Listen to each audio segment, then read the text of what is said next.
in torment, a world of trampling and being trampled upon, a world which will grow not less, but more merciless as it refines itself.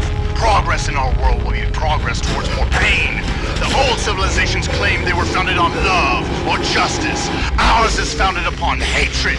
In our world, there will be no emotions except fear, rage, triumph, and self-abasement. Everything else we shall destroy. Everything! We have cut the links between parent and child, between man, and between man and woman. There will be no loyalty except loyalty towards the party. There will be no love except for the love of Big Brother.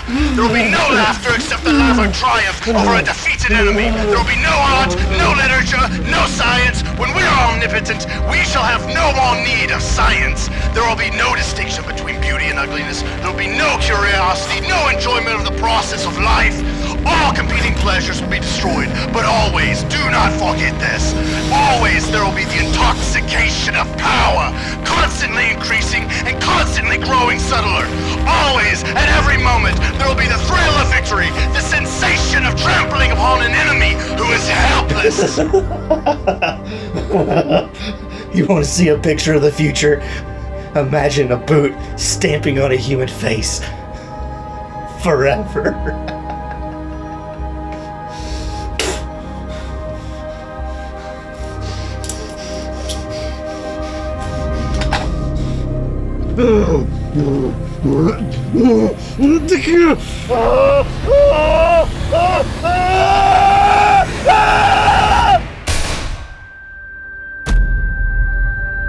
Every society has pressure points, and when violence is justified, or when crimes are excused, or when political institutions fail to maintain legitimacy, those pressure points begin to crack. Now, with a recent combination of a high-profile political assassination and the brutal murder of a young girl in public transit, each event quickly exploited, celebrated, or minimized by bad actors, it marks more than just a tragedy.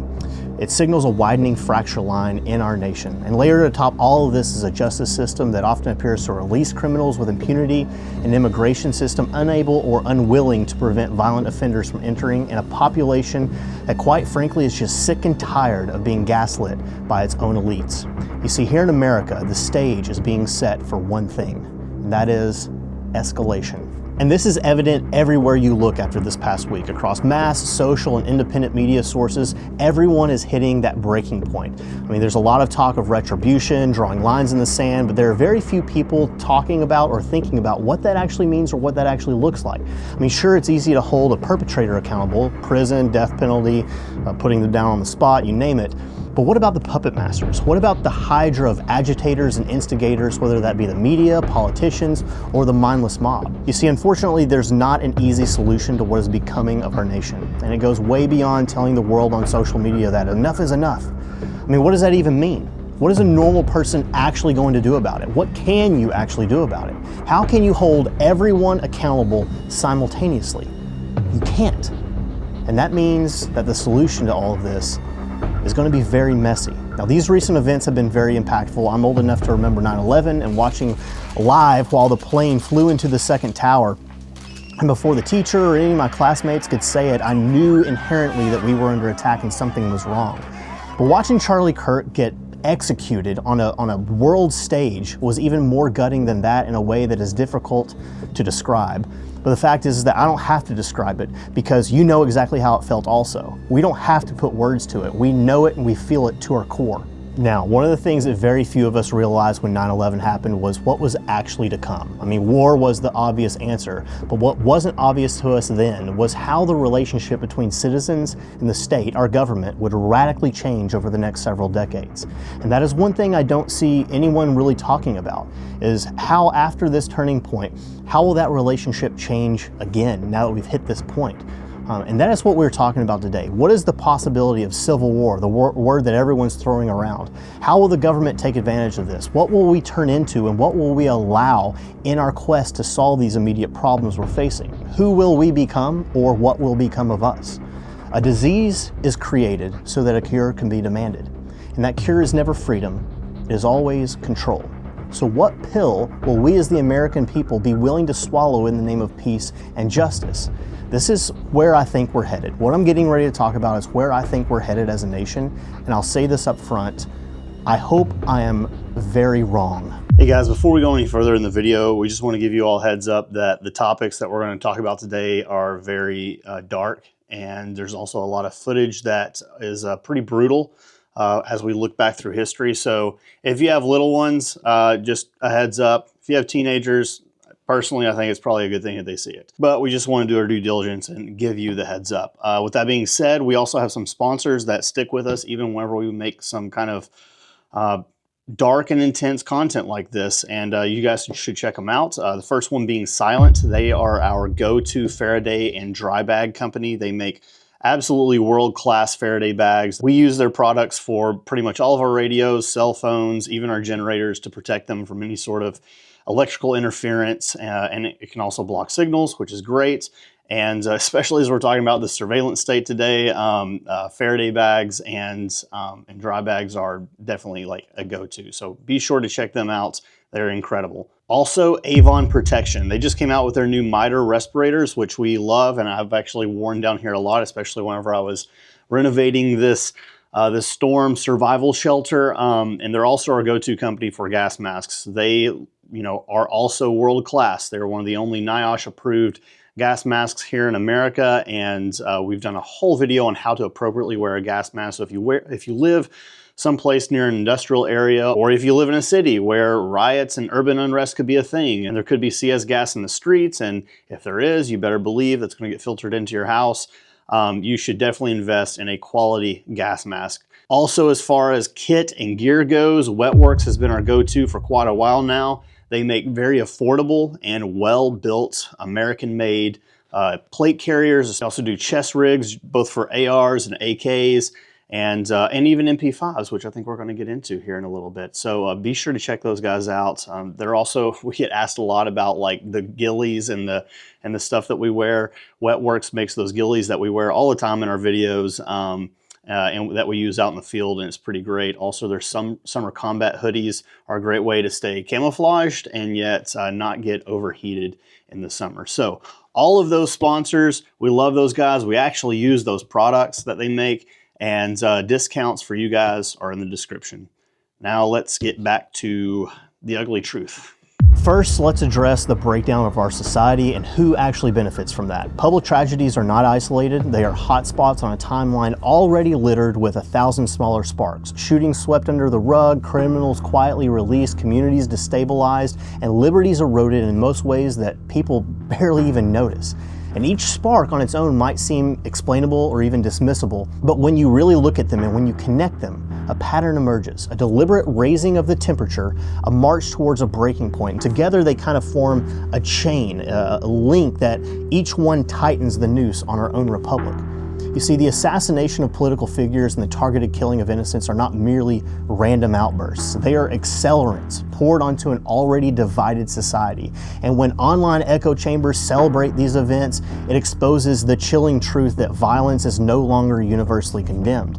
And unfortunately, once moral consensus kind of fractures in a society, the ground becomes more and more fertile for further escalation. Now, at the same time, trust in the justice system completely crumbles. We have judges releasing violent offenders, we have prosecutors declining to enforce laws and policies that elevate ideology over safety and the constitutionality of the law, and it all fuels this sense that the system is rigged against ordinary citizens. If you add to this the unchecked flow of gangs and cartels across our porous borders, communities and people, normal people, begin to feel besieged, for lack of a better word.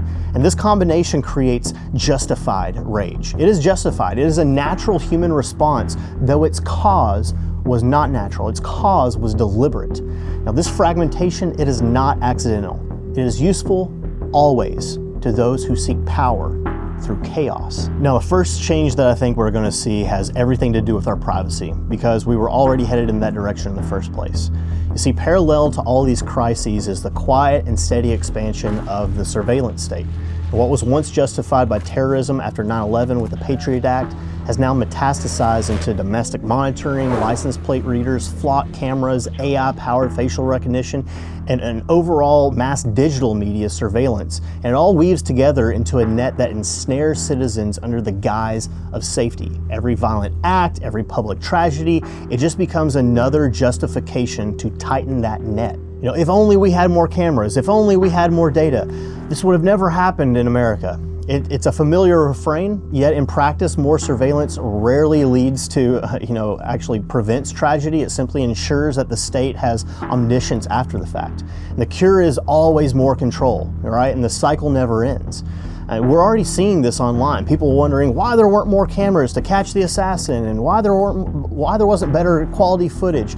We need more cameras on college campuses. We need better security. It's already out there everywhere. People are saying it. Now, this in and of itself is not coming from a bad place. It's coming from a place of righteous people seeking justice, right? That's a good thing. But what it doesn't do is it doesn't understand the kind of vampire that it is inviting in. You see, when a population is frightened or angry enough, they stop asking why and they start demanding answers and they start looking for other people to solve their problems. And the government is always happy to step in and save us from ourselves. The state has an all-knowing, all-seeing, all-powerful cure for the very disease that it facilitated in the first place. It's very much what we call a panopticon. Now, a panopticon is a style of prison in which all the cells are arranged in a circle. And in the middle of that circle is a tower that can see everything, can know everything. It can eliminate any of the prisoners at any time. You can't see it, you can't shoot into it, you can't destroy it, and that's not even the scary part about it. The most unnerving thing about it is the psychological effect that it has on you as an inmate. Because you can't see into it or do anything about it, it creates an omnipresent uncertainty of surveillance that encourages you to self-regulate your behavior. You learn to watch what you say, you learn to watch what you do, you learn to watch who you become friends with in the prison. You moderate your every waking moment, and the worst part is your children will do the same and never even know it or question it because it's the only world they've ever lived in. Now you may say, well, I'm a good person, what do I have to worry about? And to that I will say the death of privacy is the first death towards the death of dissent. And in our country, the panopticon is controlled by a different person or party or prison warden, if you want to stick with that analogy, every 4 years. So just because the warden is on your side today doesn't mean you'll have favor with the next one. And unfortunately, we as Americans, we've forgotten how important our privacy, which is a human right supported by the Fourth Amendment, is. Most Americans don't even know what it is thanks to the public education system. So let me lay it out. The Fourth Amendment says this: it is the right of the people to be secure in their persons, houses, papers, and effects against unreasonable searches and seizures. It shall not be violated, and no warrants shall be issued but upon probable cause supported by oath or affirmation, and particularly describing the place to be searched and the persons or things to be seized. In other words, in all places where you should have privacy, the government does not have the right to violate that. But we are standing on the edge of an omnipotent and omnipresent surveillance state that is 24/7 monitoring you, your likeness, your data, your thoughts. Yes, your thoughts, because there's an algorithm for determining your thoughts based on your search history, and it's all being collected and packaged all the time, ready to be used against you today or 20 years from now. It's the equivalent of a police officer in his squad car sitting outside your house 24/7, and while he's in his car, he can see everything that you're digitally doing, everything you're searching, everything you're buying, everything you're texting, and the moment you step outside, he's watching you and he's taking notes and he's following you to work and to the gym and to the coffee shop and to the range, everywhere you go. And the whole time he's taking notes on who you're with and what you're doing and what mood you seem to be in, you name it. And this happens for years and years and years, and one day you do something accidentally or you do something questionable, you're friends with the wrong person, and another officer can comb through all of that data and find a reason to peg you for something you did many years ago. Now, we can all agree that that is a tyrannical, kind of far-fetched situation, but it's real. And that is what it will be like if we usher in this coming age of surveillance. And to go back to the prison analogy, what happens when the warden doesn't like you? Now, the closest thing that we've seen in history to a true surveillance state is how the Stasi operated in East Germany. The Stasi were the secret police of the communist German Democratic Republic, and they were known to be, or to have, the most oppressive surveillance apparatus in history up until today. Now, you may not have anything to hide, but even if I were to walk into your house today, I can make an argument as to why you're a criminal or a domestic threat. Why is your door unlocked? Oh, it's a safe neighborhood? Well, what if the terrorists we're looking for just walked in? Would you even know it? We need to take a look around in here to make sure he's not there. I walk into your kitchen. Oh, why is there a set of knives on your counter? Do you have a permit for those? Why are they unsecured? Couldn't your children grab one? You're an unfit parent. We need to contact CPS. Oh, that's a nice garden that you have in your backyard. Why do you have so much fertilizer? Don't you know that's an ingredient for explosives? just last week a terror attack was committed and that ingredient was used. Can you account for how much you used? Can you account for how much you've purchased? Can you prove it? Oh, you can't? Well, we have to investigate this further. And until then, you cannot purchase anymore because now you're on our list. Oh, and last week your wife had lunch with Mary, whose husband is Mark, and Mark's brother just got rolled up in a sting because he was distributing anti-state propaganda and fake news online. How well do you know them? Have you ever met Mark? How many times have you met Mark? Did he ever tell you about his operation? He didn't? Who would he have probably told about that? Do you know any of his friends? You don't? Well, are you withholding their names? We need names or we're going to suspect you of protecting him. This is how the Stasi operated, and this is how it goes. And as the surveillance state goes up, your ability to dissent without consequences drastically goes down. And as dissent becomes harder to voice, opposition to state narratives is basically labeled as extremism. And the line between public safety and political suppression, it just dissolves completely. And history shows us that societies do not leap into this kind of tyranny overnight. They stumble into it while chasing security. Now, we stand at a similar crossroads. Tragedy after tragedy, outrage after outrage, it will all be weaponized not to heal the divisions in our country, but to justify tighter control. And if history is a guide, the cure will be worse than the disease. And I think in the wake of recent events, combined with the momentum and our indifference to how our privacy is tracked and monitored, we're looking at being an act or law or two away from a total surveillance state that will be the perfect tool of abuse for our future leaders. And while we may cheer that they catch the bad guy today, just know that it is also sweeping up millions of ordinary citizens that can and will be abused by someone at some point in the future. And they probably won't even be an elected official, but probably an intelligence community that doubles as a parallel government to the one that we have, completely unaccountable to the people that they supposedly serve. The phrase civil war once felt alarmist, but today it circulates casually in mainstream discourse. And I'll say this, anyone actually calling for civil war, I guarantee you has never been in one. That is the most low IQ grandstand you can ever have. I'm not saying it won't happen, but to wish for it is complete madness. But objectively, we have to admit that the conditions are aligning. We have deep ideological division, we have mutual delegitimization of elections, we have geographic clustering of beliefs and an armed populace with eroding trust in institutions. We already have violence at the fringes, and if central authority ever fails to maintain legitimacy, or worse, appears to manipulate tragedy for control, the middle will collapse, and it's already collapsing after the most recent events, and sides will harden. But civil war in the modern sense would not mirror 1861. That's what we all kind of think about. It would not be two armies facing each other from across battle lines. Instead, it would manifest itself as a fragmentation, or in fragments. Pockets of rebellion, domestic terrorism, secessionist movements, and escalating cycles of reprisal. Violence would be sporadic, but pervasive, destabilizing commerce, infrastructure, and governance. And in such conditions, people will inevitably look to a strong hand to restore order. If we take a look at Yugoslavia in the 1990s, what began as a political fragmentation completely spiraled into ethnic and ideological violence. You had neighbors who once coexisted, and they became enemies. They were inflamed by propaganda and selective justice. And the central authority completely collapsed, and foreign powers exploited that chaos. And the lesson there is that civil wars often don't start with armies, and sometimes armies aren't even involved. It starts with a breakdown of trust between communities, which is already happening here in America. Take a look at Iraq post-2003. After the toppling of Saddam Hussein, state institutions collapsed. It left a vacuum filled by sectarian militias and insurgents. Violence was decentralized. There were bombings, assassinations, reprisals, revenge killings. Infrastructure was destroyed. Commerce collapsed.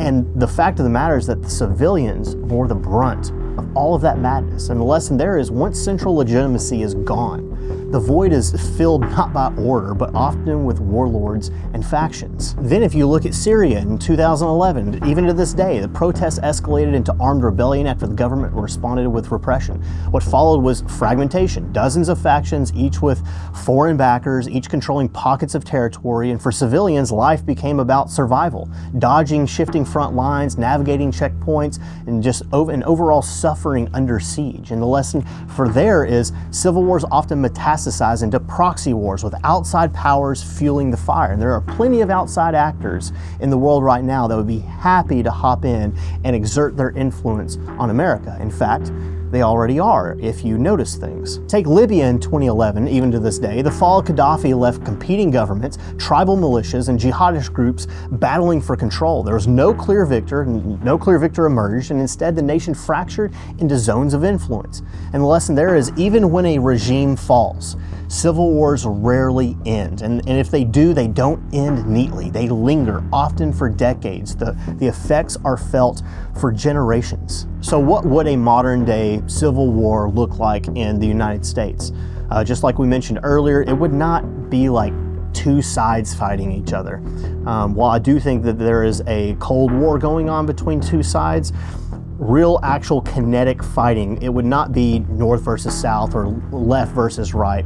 It would be a mix of a couple of different things, a couple of different options, and perhaps all of them combined. It could be urban versus rural, cities clinging to federal authority while the rural areas are rejecting it. It could be state versus federal, governors resisting federal decrees, perhaps even nullifying laws, states versus the Fed. It could be ideological militias, armed groups forming around political, cultural, religious, or ethnic identities. It could also be cartels and gangs exploiting the chaos, which is what they do. There's always opportunists to expand their territory and their power and their influence. It is very likely that the violence would be asymmetric. Infrastructure, power grids, highways, data centers, they would all become targets. Bombings, assassinations, and gray zone attacks would replace these set-piece battles that we have in our head. Supply chains would fail, they would shatter, it would leave grocery stores bare, which we already know most Americans are not equipped to handle. Police and National Guard units might fracture, some siding with local populations while others side with federal. It sounds like a total mess, and that's because it probably would be. The terrifying truth is that civil wars do not need majority population. They don't need the majority. They only need a committed minority, and it can completely destabilize a nation, especially if trust in that central authority has already collapsed, and it already is collapsing. In America, with its armed populace, its political polarization, and the declining faith in institutions, it fits the profile. If you take a look at Northern Ireland from the late 1960s through the 1990s, it provides a really good model of what modern internal conflict can look like. It was known as the Troubles, and it wasn't a conventional war with front lines, but rather a decades-long campaign, if you want to call it that, of bombings, assassinations, riots, reprisals, revenge killings. That conflict pitted Irish Republican paramilitaries like the IRA against loyalist groups and the British state. And civilians were often the victims. Car bombs in shopping districts, tit-for-tat killings, and random shootings became a part of daily life. In Belfast and in Derry, entire neighborhoods were militarized, with soldiers patrolling the streets, armored vehicles at intersections and checkpoints, and barbed wire dividing communities. You see, the Troubles illustrate several critical lessons for what a modern American civil war, civil conflict could look like. First, you have a protracted, not explosive war. It takes a long time, but it doesn't just blow up all of a sudden. The violence did not reach the scale of Syria or Iraq, but it did persist for 30 years. And it showed how society can live in a state of constant, low-level conflict where violence flares and recedes, comes back again, goes away, but it never completely disappears. You also had paramilitaries and militias, non-state actors. They pretty much dominated the conflict. Militias operated in plain sight. They funded themselves through smuggling, extortion, foreign backing. And in the U.S., in terms of context for the U.S., militias, gangs, and extremist factions could easily fill this role right here at home. And you also had civilians caught in the middle of all of this. Ordinary people, once again, bore the brunt of the conflict. They endured bombs, bomb scares, military checkpoints, arbitrary searches and seizures, and constant suspicion. That's the thing, a constant suspicion. Everyday life was disrupted, even though most people were not directly involved in the fighting. You may not be a fighter, but your life will be affected.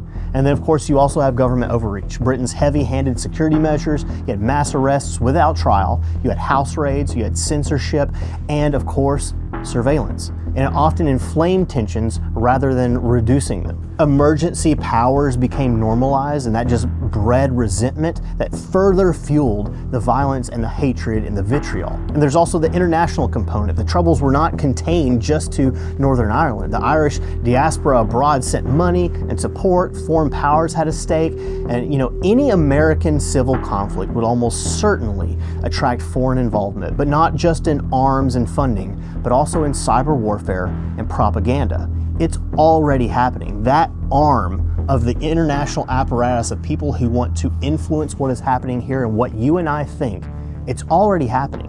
So what does this mean for the US? Well, I think that this means that we would likely see a drawn-out, grinding, low-level conflict that would disrupt everyone's way of life and would ultimately affect normal people, innocent people, civilians, more than anyone else. And I think that's what's most likely to occur if it gets that far. I think we can imagine sporadic car bombings in cities or targeted assassinations of local officials or even higher level officials. We could see power stations sabotaged and neighborhoods policed by paramilitary groups rather than by trusted civil institutions. You know, life would go on, but it would be under the constant shadow of violence. I mean, look at what's happening in Washington, D.C. right now. You have federal forces on the ground enforcing the law, and at first glance, it's like, sweet, cool, they're mopping up the slum, they're cracking down on the violence. But when you pull back and you actually take a hard look at what's actually going on, what you are seeing is the result of a failed state, right? And that's just one. What does that look like when there are 20 major cities all across the US that all look the same? You think that won't affect you in your small town? You better believe that it will, and it will spill over. And when it does, I guarantee that the big bad word will start to be mentioned: martial law. Now, if unrest spreads, it's likely that the federal government's likely response would be martial law. And martial law is the suspension of civil authority in favor of direct military control. Now, most of us imagine tanks in the streets, but the reality in the 21st century would probably be far more suffocating and far more technological. We would see the suspension of rights like habeas corpus and free speech, and assembly could even be curtailed. Criticism of the government would be probably treated as sedition. The Constitution itself would be put on hold in the name of survival. And there'd be curfews and checkpoints, and travel between regions could be restricted. Military checkpoints would control highways. You'd even have drone surveillance with AI built in to track everything and everyone from above. There would also be seizure of property. There always is, and it would be done under the guise of emergency powers. This would affect private businesses, vehicles, even homes could be commandeered for the greater good. We saw this in our own American Revolution. You think it can't happen again? Of course it could. Banks could freeze accounts, guns could be confiscated under the pretext of disarming extremists. It happened in Katrina. You would see an overall militarization of daily life. Local police would be replaced or reinforced by federal troops. National Guard and even active duty military units would patrol streets. Civilian courts would be sidelined in favor of military tribunals. This is what daily life under martial law looks like, and anyone calling for or thinking that is necessary to quell the tension, it's like you're inviting in a different beast. I mean, imagine waking up, checking your phone, but instead of seeing your social media feed, you see mandatory government alerts. Curfew begins at 7 p.m., stay indoors, unauthorized gatherings are punishable by imprisonment. You'd see your neighborhood would start to have checkpoints at the main intersections, or they'd be guarded by soldiers in Humvees. To drive to work, you'd have to, slow down, drive much slower. You'd have to, show people your papers or show them a QR coded ID. A drone would buzz overhead, scanning license plate and facial features. And at night, you'd hear a knock on the door, but it wouldn't be the police. It'd be a squad of military personnel searching for illegal firearms or contraband, whatever it is. And if you refused entry, well, that's just not an option. Of course, the internet would be filtered. News outlets that question the narrative will be blocked. Any bank account tied to someone who perpetrated, flagged speech or, forbidden speech, it would be actively frozen. If you post the wrong thing at the wrong time, or you're friends with the wrong people online, your access to digital payments gets shut off. All under the umbrella of emergency powers that are necessary in the moment, and we promise we will restore them as soon as order is restored. Now, you may think all this is a rambling of a crazy man, but you have to remember that martial law is very ambiguous because there's very little precedent for it. It can basically be anything. It can look like anything. It doesn't have to be a nationwide sweeping change. It could be local and regional. I mean, even during our first Civil War, Lincoln declared martial law in areas of rebellion only. And in Hawaii, after Pearl Harbor, the entire territory was under martial law while the mainland was not. And also, state governors can also enact this under their emergency powers. It can be enacted nationwide, statewide, towards a cluster of counties, you name it. There's a lot of leeway in there, and if any major territory in the U.S. falls into civil war or civil war-like conflict, I can almost guarantee you that martial law is not off the table. And what will come with that is an entirely new kind of conflict. There will be future resentments, there will be anger, there will be atrocities that happen under that banner. And like all other powers, once it is seized, it is not likely to ever go back to normal. Now, if trajectories continue, we are heading towards a society where violence escalates, often with tacit allowance from those in power. We're heading towards a surveillance state. The surveillance will expand until dissent is effectively impossible. We're also going to run into where privacy is treated as a privilege and not a right. It is a right. It is not a privilege. Civil unrest will spark calls for order, and it will be answered by martial law. Freedom ultimately will be traded for safety, but not temporarily, permanently. This is not speculation. I'm not trying to scare you. This is the logical outcome of policies that are already in motion in our country. And the writing is on the wall, and ignoring it will not make it disappear. We are being maneuvered into a state of constant crisis and constant outrage and constant need for solutions. And if you have ever read the prophetic book 1984, you know that that is part of the whole plan, right? Is to keep you always with an enemy in your sights, and to keep the wars always going. And with a crisis always happening, we have to remember that there is no government on earth that would ever let a good crisis go to waste. Certainly not here in America. Our rage, it will be cultivated. Criminality will be tolerated. Tragedies will, as disgusting as it is, be used to pull us not towards more freedom or love or righteousness or peace, but rather more control. The surveillance state, already entrenched, it will serve as the architecture of all of this control. Civil war will not be the beginning, but the justification for martial law. But martial law will not be the end game, but rather the mechanism by which a new political and societal order comes into play. We are watching the careful engineering of dependence, of total dependence and total control. The disease is chaos, the cure is control. And if history is any guide, once the cure is administered, liberty is going to be very difficult to recover. Now, I know all that sounds very hopeless. I get it. But surprisingly, I am not hopeless at all. In fact, I have more hope in our future than I do fear of it. If we just look around, in the wake of Charlie's assassination, I see an awakening happening. There's a lot of evil. There's also a lot of good. And I think we are seeing a lot of good that we didn't even know was there before. There's also a lot of evil, an evil that most did not quite realize was brewing so heavily in our country. And as horrific as it was, I will say this, that it was probably a good thing that everyone saw so graphically what happened, because you just saw the face of pure evil. And along with it, all the minions that came out of the woodworks to praise it after the fact. And I think it's important that we as Americans, we as humans, know that that brand of evil exists. If you don't know it exists, you can't do anything about it. You need to see what you're up against. Both the good and the evil are now quite overt and outspoken. It's not underground in this country anymore. It is all in the limelight. And honestly, my hope is that through this video, we just don't forget about the silent killer. We know that there are two sides. We know that there is good and there is evil. And I'm not talking left and right, because there's good and there's evil on both.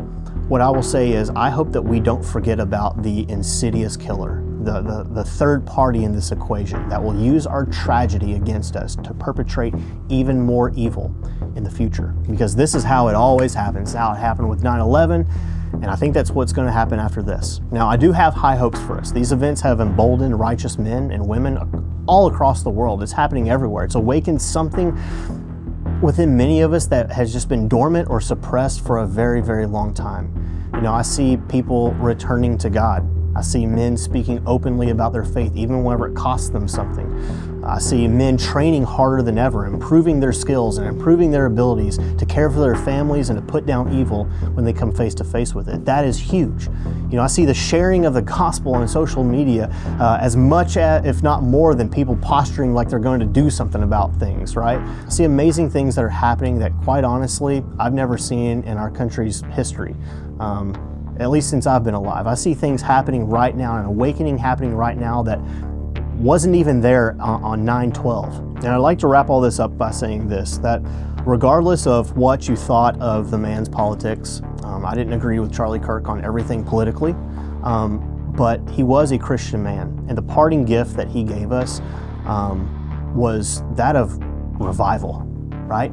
I mean, you can't listen to that guy talk about his faith and see what was done to him and not walk away more emboldened than ever to live out your faith and to stand for what is good and righteous. You know, there are thousands of people saying that this event sparked something inside of them and they went to church for the first time. I mean, we see people coming to Christ, or giving their life to Christ after all of this. I mean, is there anything that you could have thought of in 2025 that would ever make that happen? That didn't even happen after 9/11.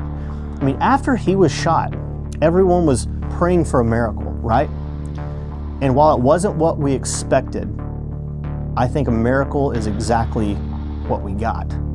And I cannot wait to see what we, not just Americans, but people around the world, do with it. And to that end, while the road ahead may seem dim at times or hopeless at times, just remember that we are not called to save the world from evil. I mean, when we are confronted by it, we are to end it. We are to put it down. But ultimately, day in and day out, we're called to be the salt of the earth. As Jesus said to his followers on the Sermon on the Mount, salt is a preservative. We are to preserve what is good and holy and righteous in our homes, in this country, and in the world. And not just online, but every single day with every single person we meet or we work with or we live with. So please do not underestimate even the smallest of interactions you have with the humans around you. Don't miss out on the opportunity that God gives you every single day to be that light in someone else's life. You know, don't get so caught up in the justifiable rage that we're all feeling right now and miss out on all the opportunities that God gives you every single day to be a part of what He's doing and bringing the light to the world, right? Every moment that you draw a breath and every person that you pass, it's an opportunity to be that light to them. It's not just to tell them about it or shout it on social media or stand on a sidewalk and hold up signs, but in the way that you act, in the way that you live, be undeniable. And finally, I think it's really important that we remember our place, right? As mere mortals, as mere human beings, as flawed sinners, right? If we think that we have the power to save our world or we have the power to save our nation, we are going to be greatly disappointed and we are going to fail. You see, our world, our nation, and right down to the heart of man, it is not ours to save. We can't do that. There's only one that can and ever has, and His name is Jesus Christ. And Christ is Lord.